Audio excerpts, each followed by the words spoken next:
j'ai tué ma belle-sœur d'un regard, ce soir-là, quand elle a claqué la porte pour la dernière fois, emportant avec elle les secrets qui pourrissaient notre maison comme un cancer invisible. Mon frère, cet idiot éperdu d'amour, a pleuré comme un enfant en lisant sa lettre, mais moi, j'ai ri un rire amer, qui sonnait comme une promesse de vengeance. Et si je vous disais que sa fuite n'était pas une libération, mais le début d'une spirale où l'amour se mue en poison, et la famille en champ de bataille? Paris, cette ville qui dévore les âmes comme un amant vorace, m'a toujours paru un piège doré. J'y suis né, dans le 18e arrondissement, au pied de la butte Montmartre, où les artistes d'hier hantaient encore les cafés enfumés. Mon nom est Lucien Duval, 35 ans, architecte de profession ou du moins, c'est ce que je disais aux inconnus pour masquer le vide qui rongeait mes jours. Mon frère cadet, Étienne, 2 ans de moins que moi, était le soleil de la famille, charismatique, imprudent, toujours prêt à plonger tête la première dans les abysses de la passion. Et puis il y avait Claire, sa femme, ma belle-sœur.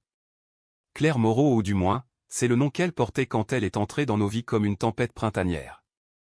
Tout a commencé 3 ans plus tôt, lors d'un dîner familial chez nos parents, dans leur appartement haussmannien du Marais.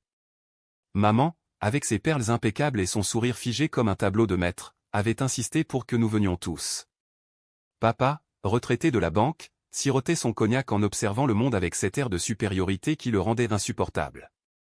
Étienne avait annoncé ses fiançailles avec Claire ce soir-là. Elle était arrivée en robe rouge sang, ses cheveux châtains cascadant sur des épaules nues, et ses yeux verts, ses yeux qui semblaient lire jusqu'au fond de l'âme, avaient balayé la pièce comme un projecteur impitoyable. « Elle est parfaite pour toi, mon chéri », avait murmuré maman, en serrant la main de Claire un peu trop fort, comme pour tester sa solidité.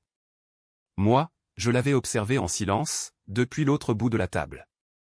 Il y avait quelque chose en elle qui me dérangeait, une assurance feinte, un rire trop étudié. Étienne, lui, était aux anges. Lucien, tu vas l'adorer. Claire est graphiste freelance, elle voyage beaucoup pour son boulot. Imagine, Rome, Berlin, New York. Et bientôt, Paris sera notre toile commune. Les mois suivants ont été un tourbillon. Le mariage avait eu lieu à la mairie du 6e, une cérémonie intime suivie d'une réception au bord de la Seine, sous les lumières des péniches qui dansaient sur l'eau noire. J'étais le témoin, bien sûr le frère aîné, le pilier de la famille. Pendant que je prononçais mon discours, Claire m'avait fixé avec un sourire en coin, comme si elle savait déjà que nos chemins se croiseraient dans l'ombre. À Étienne et Claire avais-je trinqué, ma voix résonnant dans le jardin suspendu du restaurant. Que votre amour soit comme ces ponts parisiens, solides, éternels, et impossibles à détruire. Mais les ponts s'effritent, et les amours se noient. Au début, tout allait bien.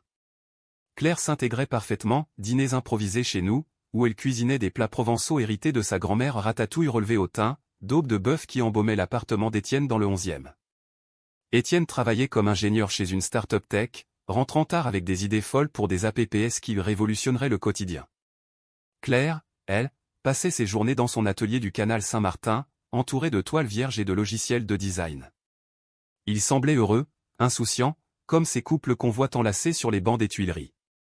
Pourtant, je sentais la fissure. C'était subtil, au début, un regard qu'elle posait trop longtemps sur moi quand Étienne racontait une anecdote, une question anodine sur ma vie amoureuse au Lucien, toujours célibataire. Paris regorge de cœurs à conquérir, non? Qui sonnait comme une invitation voilée. J'avais 35 ans, et mon dernier vrai amour remontait à l'université, une Italienne nommée Sofia, qui m'avait quitté pour un musicien de rue, me laissant avec un cœur en miettes et une phobie des promesses. Depuis, je me contentais de liaisons éphémères, des nuits solitaires dans mon loft du Belleville, où les graffitis sur les murs me rappelaient que la beauté est éphémère. Un soir d'automne, 6 mois après le mariage, Étienne m'avait appelé en panique. « Viens, Lucien. C'est clair. Elle a eu une crise. » J'avais traversé la ville sous une pluie battante, les essuie-glaces de ma vieille Peugeot rythmant mon anxiété. À leur appartement, j'avais trouvé Claire recroquevillée sur le canapé, les yeux rougis, un verre de vin renversé tachant le tapis perçant. Étienne arpentait la pièce comme un lion en cage. « C'est rien, juste du stress du boulot. Elle a perdu un gros client aujourd'hui. » Claire avait levé la tête vers moi, ses lèvres tremblantes. « Désolé, Lucien. Je ne voulais pas que tu vois ça. La vie n'est pas toujours un conte de fées, hein. » Sa voix était un murmure, mais ses yeux. Ils imploraient. Pas de l'aide, non. de la compréhension. Comme si elle me confiait un secret que même Étienne ignorait. Je m'étais assis à côté d'elle, posant une main sur son épaule ou un geste fraternel, me disais-je. On est une famille, Claire. Les tempêtes passent. Ce contact avait été électrique. Sa peau chaude sous le tissu fin de son chemisier, son parfum de jasmin qui s'insinuait en moi comme un poison lent. Elle avait incliné la tête, effleurant presque ma main. Merci.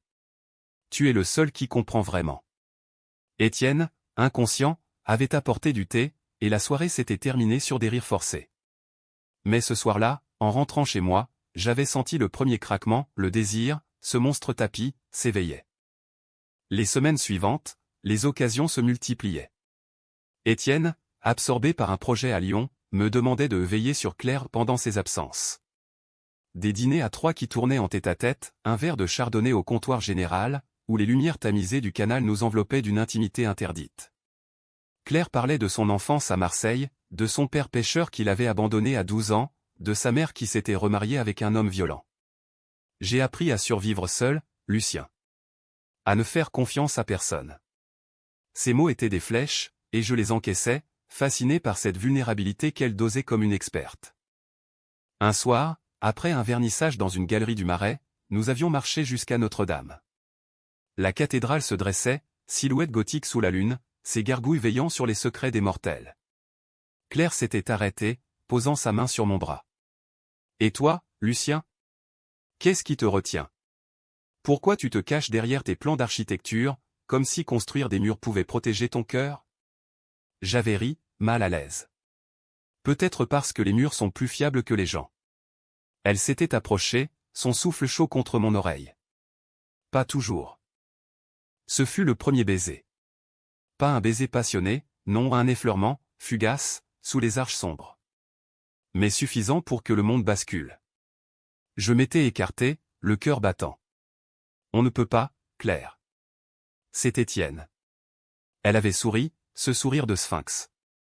Justement. C'est pour ça que c'est excitant. De là, tout a dérapé. Des messages codés sur nos téléphones pensent à la scène ce soir signifiant un rendez-vous clandestin. Des nuits volées dans des hôtels discrets du 7e, où nos corps se mêlaient dans un tourbillon de culpabilité et d'extase. Claire était une tempête, passionnée, exigeante, murmurant des promesses qu'elle ne tenait jamais. Je t'aime, Lucien. Plus qu'Étienne ne pourra jamais. Il est gentil, mais toi. Tu es le feu. Et moi, idiot que j'étais, je la croyais. Ou du moins, je voulais y croire. Car dans ses bras, je n'étais plus le frère aîné responsable, mais un homme vivant, consumé. Pourtant, la réalité nous rattrapait. Étienne rentrait de ses voyages, les yeux brillants d'amour pour elle, inconscient des marques que je laissais sur sa peau, un suçon dissimulé sous un foulard, un regard complice qu'elle me lançait par-dessus son épaule. La jalousie s'insinuait en moi comme une ombre. Pourquoi elle ? Pourquoi pas moi, pleinement ? Les disputes éclataient, Claire me reprochait ma prudence, tu as peur de tout, Lucien. Peur de l'aimer vraiment. Moi, je l'accusais de jouer avec le feu. Tu vas détruire ta vie, la nôtre. Un matin de décembre, alors que la neige rare saupoudrait les toits de Paris, tout a basculé. Étienne m'avait convoqué chez eux, son visage blême comme un linceul. Claire est partie. Elle a laissé ça. Il m'avait tendu une enveloppe, cachetée d'un cœur rouge sang. Mes mains tremblaient en l'ouvrant. Les mots, tracés d'une écriture élégante, me transperçaient. Mon amour, je ne peux plus. Cette vie est un mensonge, et je suis fatigué de prétendre. Pardonne-moi. Ne me cherche pas, c'est. C'était la fin. Ou du moins, c'est ce que je croyais. Étienne s'était effondré, sanglotant comme un enfant perdu. Qu'est-ce que j'ai fait de mal ? J'avais serré son épaule, la rage bouillonnant en moi. Pas contre elle, non. Contre moi. Car je savais, au fond de mon âme, que c'était ma faute. Notre faute. Et alors que la nuit tombait sur la ville des Lumières, une idée germait, la vengeance.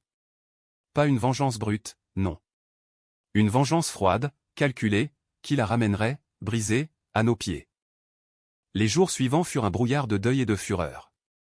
Étienne errait dans l'appartement comme un fantôme, fouillant les tiroirs à la recherche d'indices, relisant la lettre jusqu'à l'usure du papier. Elle ne peut pas m'avoir quitté comme ça, Lucien. On était heureux. Je hochais la tête, feignant l'empathie, mais intérieurement, je bouillonnais. Heureux? Si seulement il savait. Les nuits où elle gémissait mon nom sous les draps d'un hôtel anonyme, les promesses chuchotées dans l'ombre des boulevards. Claire n'était pas partie pour lui.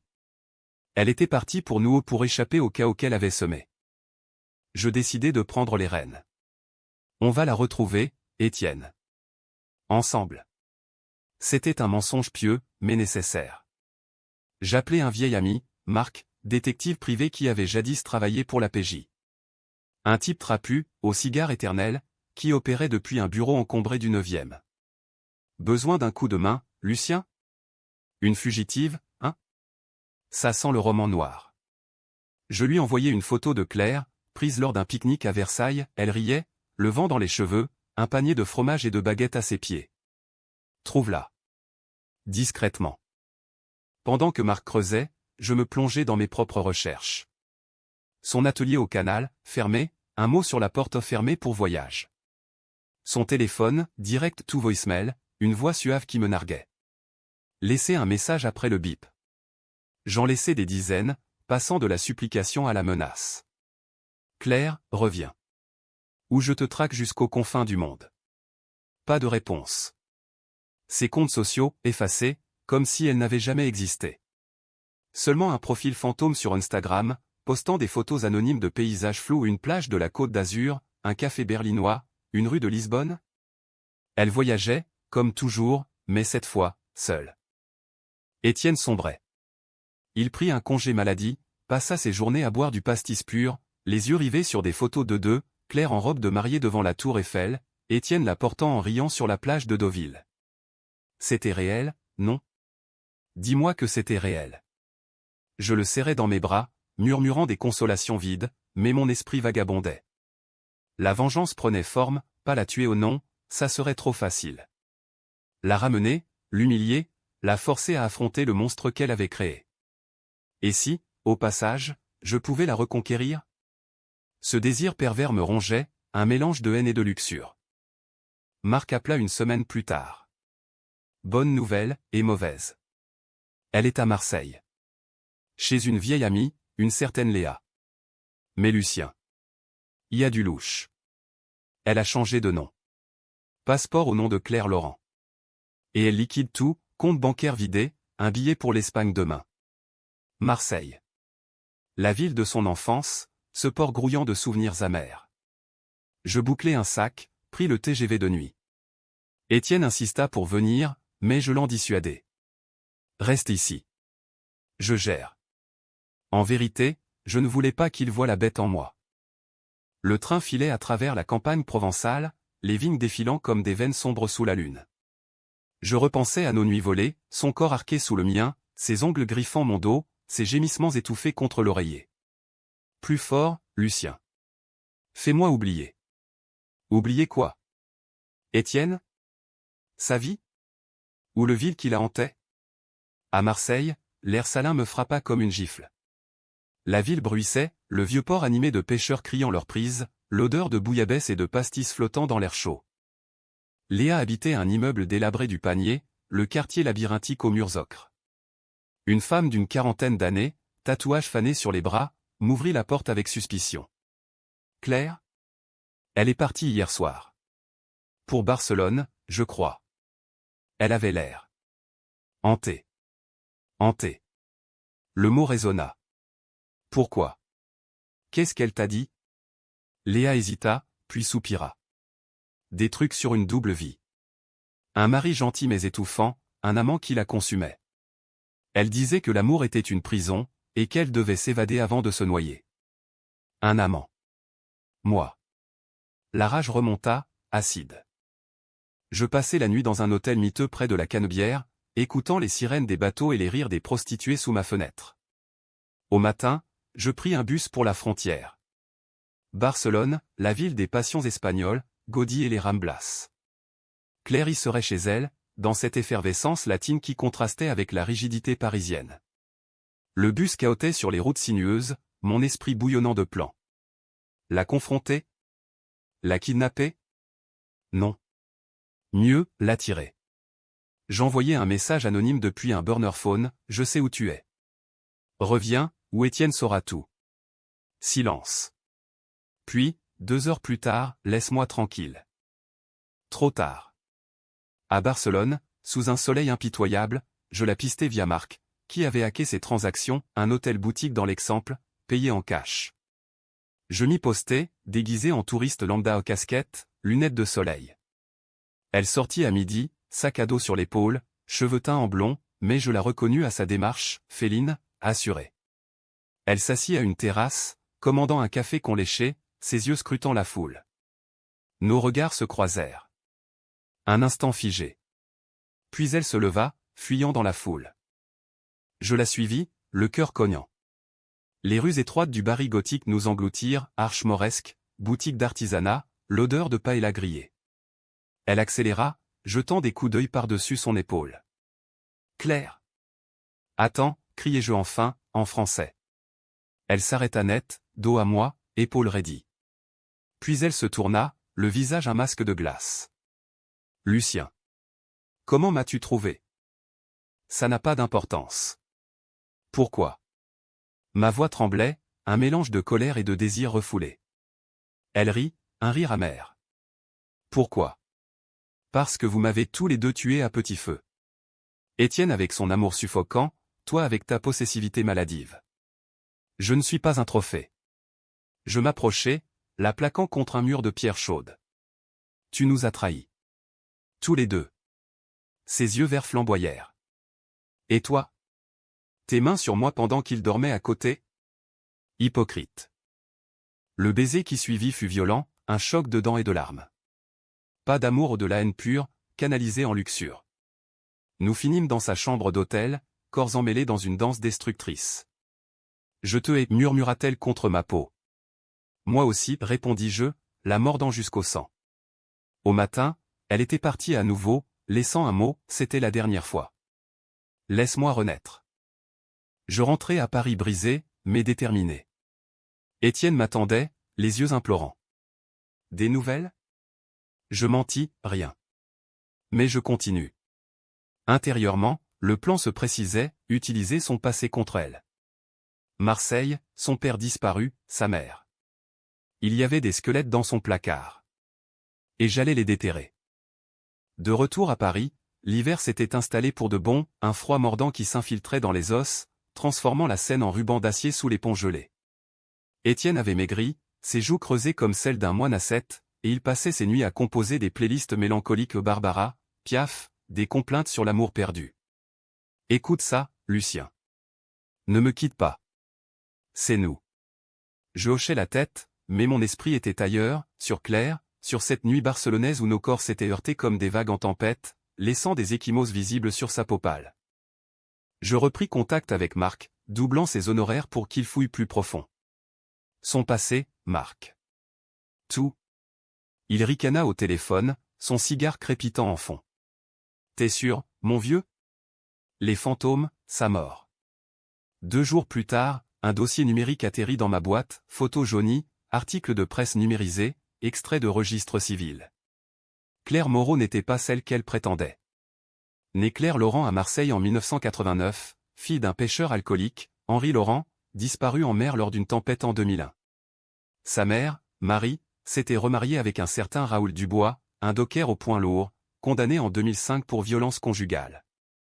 Claire avait fui à 16 ans, changé de nom, refait sa vie à Paris comme graphiste.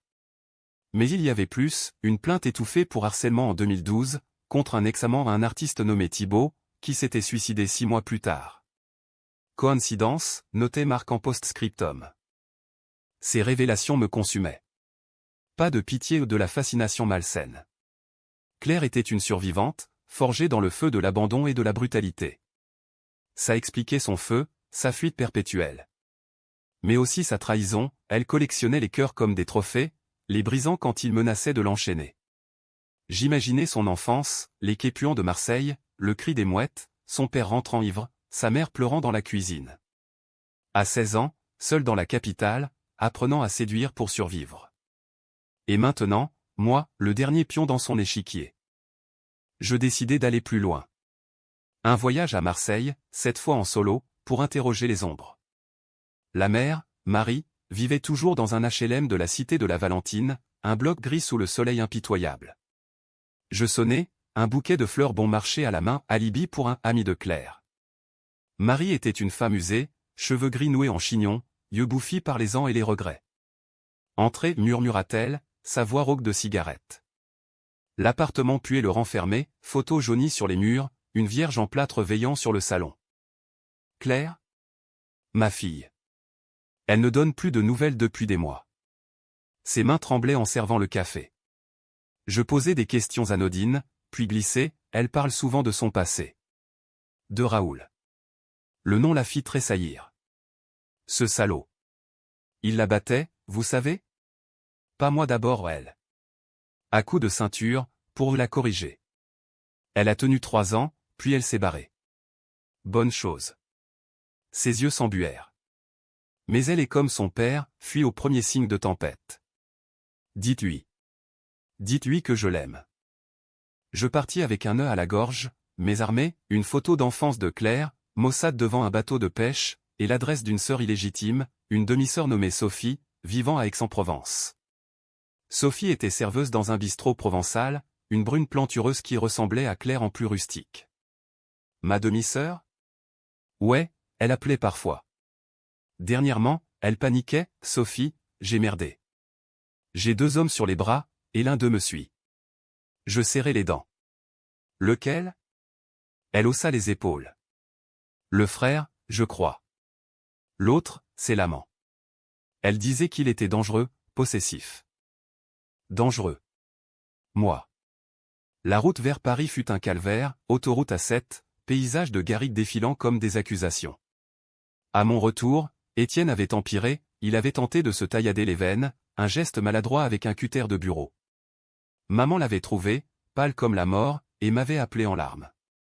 Lucien. Ton frère. Il a besoin de toi.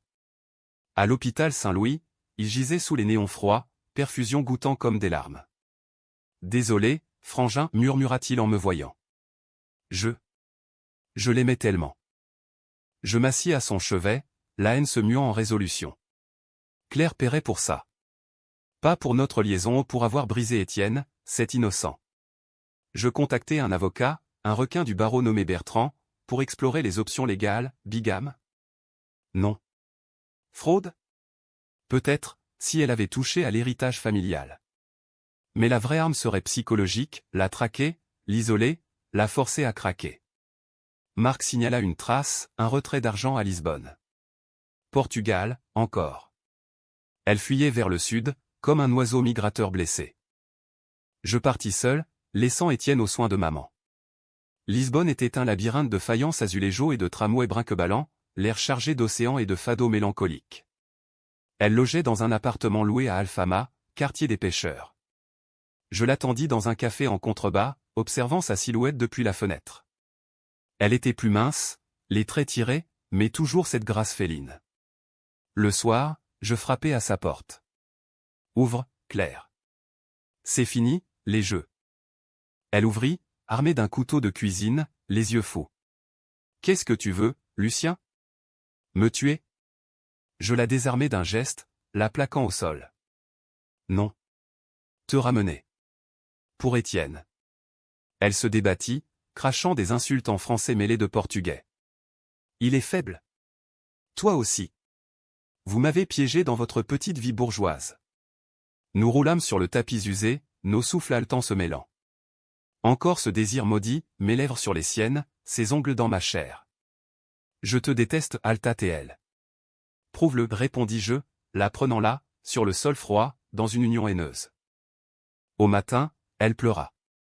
Vraiment pleura, pour la première fois. Je suis enceinte, Lucien. De toi. Le monde s'effondra. Enceinte. Notre secret, maintenant vivant. Reviens, implorai-je, la voix brisée. Elle secoua la tête. Non. Je vais l'élever seule. Loin de vous. Elle partit ce jour-là, pour l'Espagne encore, laissant un vide béant. De retour à Paris, je niai tout à Étienne. Mais la graine était plantée, un enfant. Ma vengeance évoluait. Pas la briser ou la posséder. Via cet être qu'elle portait. Le printemps pointait son nez à Paris, timidement, crocus dans les parcs, terrasses des cafés rouvrant sous un soleil timide. Mais en moi, l'hiver rageait toujours, un blizzard intérieur alimenté par la révélation de Lisbonne. Enceinte. 2 mois. Chaque nuit, je revivais ce moment, son corps frêle sous le mien, ses aveux murmurés entre deux hoquets. C'est à toi, Lucien. Pas à lui. Étienne, ignorant tout, se remettait lentement, thérapie chez un psy du 16e, promenade au bois de Boulogne avec maman. Je vais m'en sortir, frangin. Pour elle, même si elle ne revient pas. Pour elle. L'innocence de ces mots me tuait. Je devins obsédé. Marc, mon limier, pista ses mouvements, un billet pour Madrid, puis un appartement à Grenade, ville des Alhambras et des Gitans. Elle se tairait, évitant les hôpitaux pour ne pas laisser de traces. Mais j'avais des yeux partout, un contact à l'ambassade française, un hacker freelance qui surveillait les forums de mères célibataires. Elle poste sous pseudo, femme en attente, Sud-Espagne. Cherche soutien pour bébé à venir. Soutien. Comme si elle pouvait élever un enfant seule, cette nomade brisée. Étienne remarqua mon agitation. Tu caches quelque chose, Lucien. Sur Claire? Je détournai le regard, feignant l'épuisement. Rien. Juste le boulot. Mon architecture stagnait, des plans inachevés sur mon bureau, des clients impatients. La nuit, je dessinais non des bâtiments, mais des prisons, des labyrinthes où Claire errait, piégée par ses propres choix. La vengeance se muait en plan machiavélique, la retrouver, l'enlever discrètement, avec l'aide de Bertrand l'avocat, qui murmurait des idées folles sur la garde parentale transfrontalière. Un soir de mai, sous un orage qui flagellait Paris, Étienne trouva la lettre. Pas celle de sa fuite, une autre, glissée sous la porte comme un présage. À mon mari bien-aimé, commençait-elle, écriture de Claire. Je la lus par-dessus son épaule, le sang se glaçant dans mes veines. Étienne, pardonne-moi. J'ai fui parce que je portais un secret trop lourd. Lucien et moi. Nous avons cédé à la tentation. L'enfant que j'attends est de lui. Je ne pouvais pas te faire ça. Adieu. Le silence qui suivit fut assourdissant. Étienne blêmit, la feuille tremblant dans sa main. C'est un mensonge. Dis-moi que c'est un mensonge. Ses yeux imploraient, mais je vis la fracture, la confiance brisée, l'amour souillé. Je ne sais pas, balbutiai-je, la culpabilité me nouant la gorge. Il se leva d'un bond, me frappant au visage un coup maladroit, mais chargé de toute sa douleur. Salaud! Tu m'as volé ma femme, mon enfant? Le sang coula de ma lèvre, salé comme des larmes. La nuit fut un chaos, cris, verres brisés, Étienne claquant la porte pour une virée nocturne dans les bars du Pigalle. Moi, seul, je relus la lettre. Pas de son écriture ou une imitation habile. Claire jouait encore, semant le doute pour nous diviser. La rage explosa, je jurai de la traquer jusqu'au bout du monde. Le lendemain, je volai vers Grenade, laissant Étienne au bon soin de papa, qui grommelait sur ces femmes qui ruinent les familles. Grenade était un feu d'artifice andalou, flamenco dans les caves, jasmin embaumant les patios, la Sierra Nevada enneigée en toile de fond. Claire logeait dans El Albessin, quartier mauresque aux rues escarpées. Je la trouvai au marché, achetant des oranges et des olives, son ventre à peine bombé sous une robe ample. Elle me vit, lâcha son panier, fruits roulants sur les pavés. Pas ici, Lucien. Pas maintenant. Nous nous réfugions dans un bar à tapas, l'air chargé d'ail et de sherry. Pourquoi la lettre, demandai-je, voix basse. Elle caressa son ventre, yeux voilés. Pour vous faire souffrir comme j'ai souffert. Vous m'avez piégé, Étienne avec son amour naïf, toi avec ta jalousie possessive. Cet enfant. C'est ma chaîne finale. Je tendis la main vers son abdomen, un geste possessif. C'est le mien aussi. Viens à Paris. On élève ça ensemble. Elle rit, amère. Ensemble? Tu rêves. Je vais disparaître, changer de nom encore. Loin de vos drames. La dispute éclata, mots comme des coups de couteau. Tu es une toxique, Claire. Une destructrice. Et toi, un monstre. Tu m'as forcé, Lucien, avec tes regards, tes touches. Forcé? Le mot me frappa comme un poignard. Était-ce vrai? Mes souvenirs se brouillèrent, séduction mutuelle, ou manipulation? Nous sortîmes dans la nuit, l'air frais de la montagne nous calmant. Sous les étoiles, elle s'adoucit. J'ai peur, tu sais? Peur d'être comme ma mère, enchaînée à un homme violent. Je la serrai contre moi, pour la première fois avec tendresse. Je ne suis pas Raoul. Laisse-moi te protéger. Cette nuit-là, dans son appartement aux murs blanchis à la chaux, nous fîmes l'amour doucement, pour la première fois sans haine. Ses mains sur mon dos, explorant les cicatrices invisibles de mon âme. Et si on recommençait? Pour l'enfant, murmura-t-elle. J'acquiesçai, ivre d'espoir fallacieux. Mais au matin, elle était partie encore. Un billet pour Tanger, Maroc.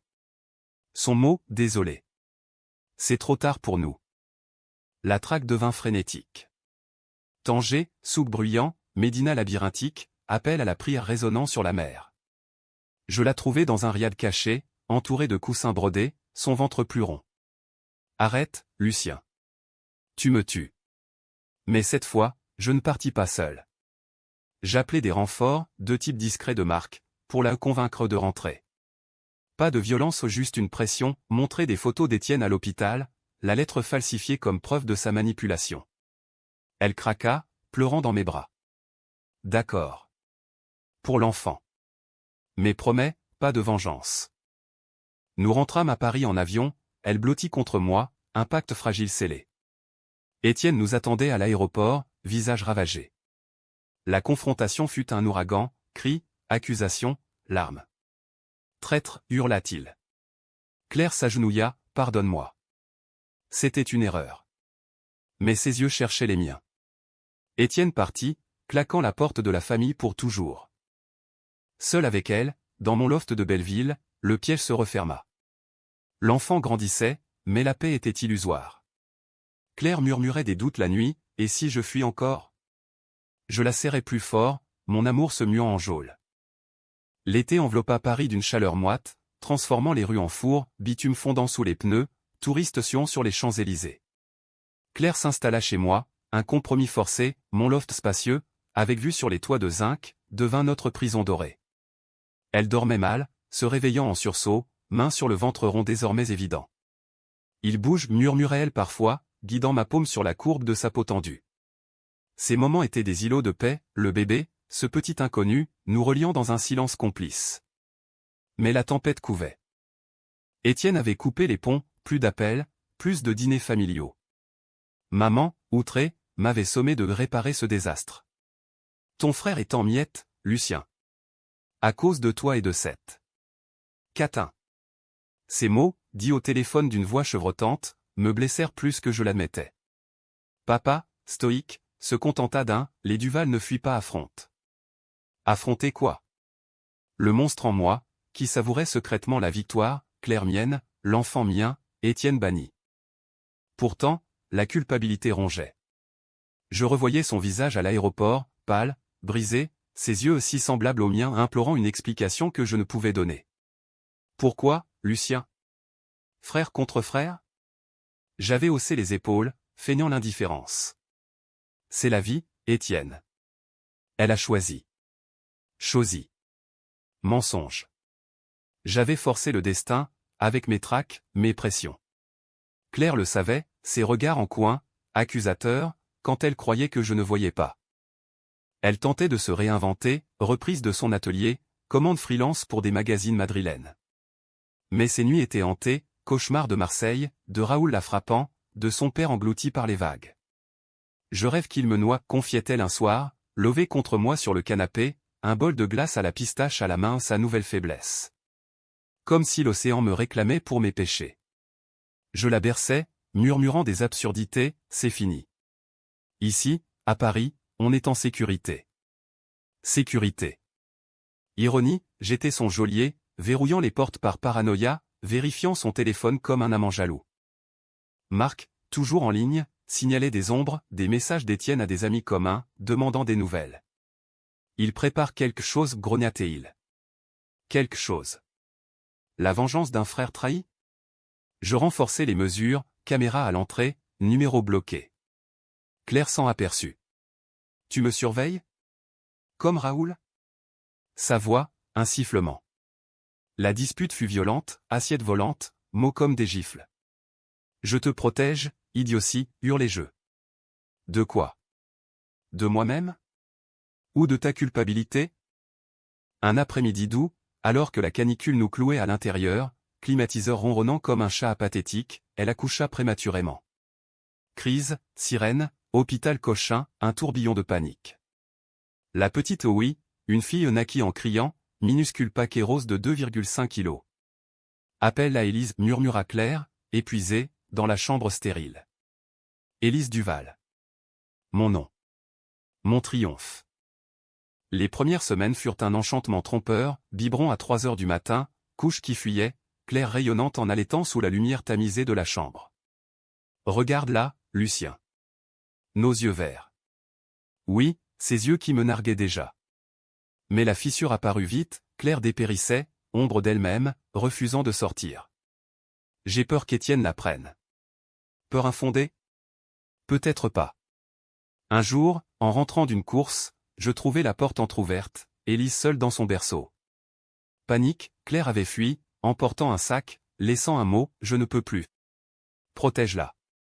Pardonne-moi. Le monde s'écroula. Je la pistai frénétiquement, aéroport, non, gare, non. Marque, trace vers le nord. Lille? Lille, ville grise du nord, où Étienne avait des contacts familiaux. Était-ce un complot? Frère et belle-sœur, unis contre moi? La rage aveugla, je pris la voiture, Élise sanglait à l'arrière, filant sur la 1 sous une pluie diluvienne. Lille, usine désaffectée, briques rouges, accent ch'ti. Elle était dans un hôtel modeste près de la citadelle, chambre 207. Je frappai, Élise pleurant dans mes bras. Claire ouvrit, défaite. Donne-la-moi. Non. Tu pars encore? Les mots sortirent en torrent, accusation, pleurs. Tu m'as forcé à revenir. Cet enfant est une prison. Et toi, une menteuse. La lettre à Étienne, c'était pour nous détruire. Elle s'effondra, avouant, j'ai écrit ça pour qu'il te haïsse. Pour que tu paies. Paie. Le cycle de la vengeance. Mais Élise pleura plus fort, nous ramenant à la réalité. On arrête, dis-je, brisé. Pour elle. Claire acquiesça, larmes coulant. Nous rentrâmes à Paris, pacte renouvelé. Pourtant, Étienne appela ce soir-là, je sais pour l'enfant. Et je veux ma part. La famille se fissurait irrémédiablement. L'automne arriva comme un verdict, feuilles mortes jonchant les allées du Luxembourg, vent froid annonçant l'hiver. Élise grandissait, un miracle de rire et de babillage, ses menottes potelées agrippant mes doigts pendant les promenades au parc. Claire semblait apaisée, elle peignait à nouveau, toiles abstraites de bleu marin et de rouge sanglant, exposées dans une petite galerie du 3e. C'est pour elle, disait-elle, caressant la tête duveteuse de la petite. Pour qu'elle sache que la douleur crée la beauté. Beauté. Si seulement. Mais Étienne revenait hanter nos nuits. Ses appels sporadiques, quand pourrais-je voir ma nièce? Voix rauque, alcoolisée. J'évitais, bloquais, mais il persistait, les lettres envoyées à mon bureau, photos d'Élise recadrées de ses volées. C'est aussi mon sang, Lucien. Tu ne peux pas me la voler. Voler. Ironie, qui avait volé qui? Claire paniquait, il va la prendre. Comme Raoul prenait tout. Nos nuits se peuplaient de disputes, laisse-le venir. Jamais. Il te déteste. Déteste. Le mot flottait, poison lent. La confrontation eut lieu un soir de novembre, puis battante transformant Paris en miroir brisé. Étienne débarqua sans prévenir, ivre, frappant à la porte comme un possédé. Ouvre, salaud. Je veux voir l'enfant. Claire se cacha dans la chambre, Élise hurlant dans ses bras. J'ouvris, le repoussant. Pas ce soir. Pas comme ça.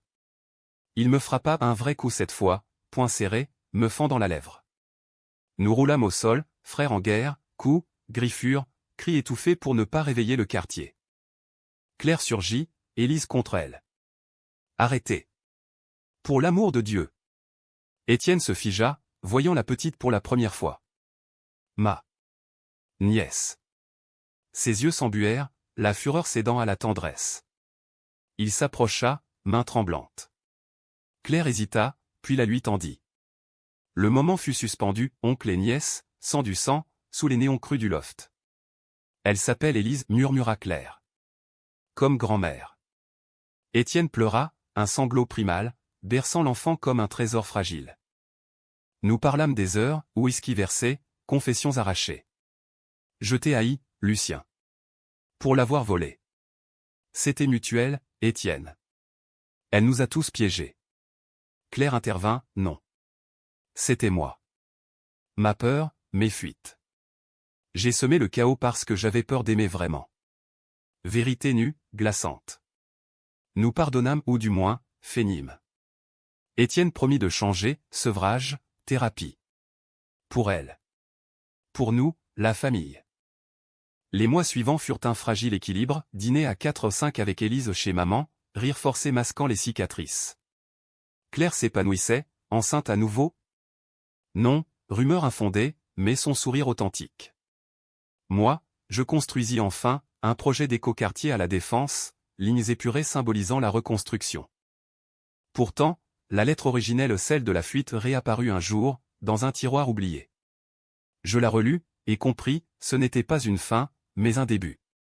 La vengeance n'avait pas été la mienne, mais celle de Claire, nous forçait à affronter nos démons, à renaître des cendres. Un soir de Noël, sous les guirlandes du champ de Mars, nous marchâmes tous, Étienne portant Élise sur ses épaules, Claire à mon bras. On a survécu, murmura-t-elle. Plus que ça.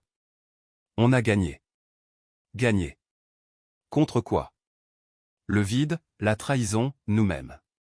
Paris scintillait, ville de lumière et de secrets, et pour la première fois, je me sentis libre. Mais au fond, une ombre, et si elle fuyait encore? Je serrais sa main plus fort. La vie est un drame, après tout, et les fins, illusoires.